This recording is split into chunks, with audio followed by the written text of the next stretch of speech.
Setiap malam, bila kita nak tidur, apa yang kita fikirkan?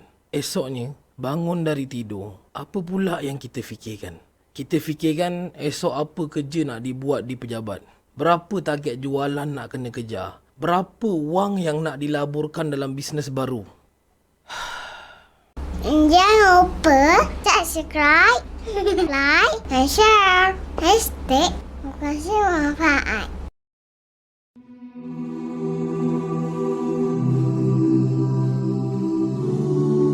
Pernah tak kita terfikir yang hari ni dosa aku bertambah dari semalam, sedangkan amal ibadah yang aku lakukan tetap sama dengan semalam? Pernah tak? Cuba kita kira sendiri. Setiap hari kita solat 5 waktu, kita keluar bekerja, mencari rezeki yang halal, kita gembirakan keluarga kita. Begitulah harian kita. Tapi dalam masa yang sama, setiap hari dosa kita bertambah berbanding semalam. Setiap hari ada je dosa baru yang kita akan lakukan, sedangkan semalamnya kita tak buat pun benda tu. Boleh jadi kita tak sedar kita mengumpat orang itu, menghina orang ini. Nampak pula ada orang pakai pakaian yang tak ngam dengan selera kita. Kita kutuk dia, kita mengata dia, atau apa-apa benda buruk lain yang kita buat. Dan semakin bertambah setiap hari. Tonton Netflix, hiburan, video orang buka aurat, dosa juga kan? Masalahnya adalah kita tak rasa ianya sebagai dosa yang serius. Bahkan kita boleh rasa semua tu sebagai biasa. Dan yang menakutkan adalah apabila kita tak sedar pun yang setiap hari kita sedang menjana saham neraka yang semakin hari semakin menggundung tinggi. Dosa makin bertambah,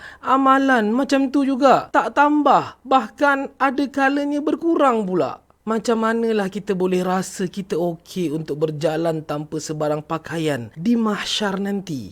Rasulullah sallallahu alaihi wasallam pernah ditanyakan oleh seorang pemuda Ansar, ayyul mu'minina afdal? Qala ahsanuhum khuluqa. Bagaimanakah orang mukmin yang paling baik? Baginda Nabi sallallahu alaihi wasallam menjawab, mereka adalah orang yang paling baik akhlaknya.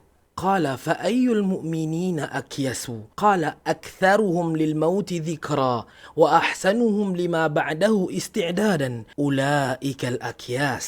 Pemuda tadi bertanya lagi, orang mukmin yang macam mana pula yang paling bijak? Baginda Nabi SAW menjawab, orang yang paling selalu mengingati kematiannya dan yang paling baik persiapannya untuk kehidupannya selepas kematiannya. Merekalah orang mukmin yang bijak. Setiap hari, kita semakin meninggalkan dunia menuju akhirat. Sehingga akhirat itu menjadi semakin dekat dan dunia menjadi semakin jauh. Setiap hari yang kita lalui, ianya adalah langkah yang membawa kita untuk semakin mendekati kematian. Apabila kita masih dikurniakan kehidupan untuk kita kumpulkan amal kebaikan, maka perbanyakkanlah. Apabila kita masih diberi ruang dan peluang untuk menjauhi kemungkaran, maka lakukanlah. Jangan pula kita yang sibuk nak isi masa ke pusat hiburan, karaoke, menonton wayang, berhibur ke sana sini. Kita pula yang sibuk nak tambah dosa ke tempat-tempat ini. Ingat, apabila sampainya kematian yang telah Allah Subhanahu Wa Taala tetapkan untuk setiap dari kita, kita tak mampu untuk betulkan semua ni. Allah Subhanahu Wa Taala menyebutkan bahawa orang yang mati dalam keadaan dirinya membawa dosa yang banyak, mereka akan menyesal. Firman Allah Azza wa Jal, yaqulu ya laitani qaddamtu li hayati. Orang yang telah mati dalam kekufurannya akan mengatakan, alangkah baiknya kalau dulunya aku sediakan amal kebaikan untuk hidupku, yakni di sini, di negeri akhirat. Kita bakal masuk ke bulan Ramadan yang penuh dengan keberkatan. Ubahlah mentaliti kita, tambahkanlah amalan kita, selamatkanlah kehidupan akhirat kita. Orang lain tak boleh buat benda ni untuk kita. Al-Khalifah Online, #berkongsi manfaat.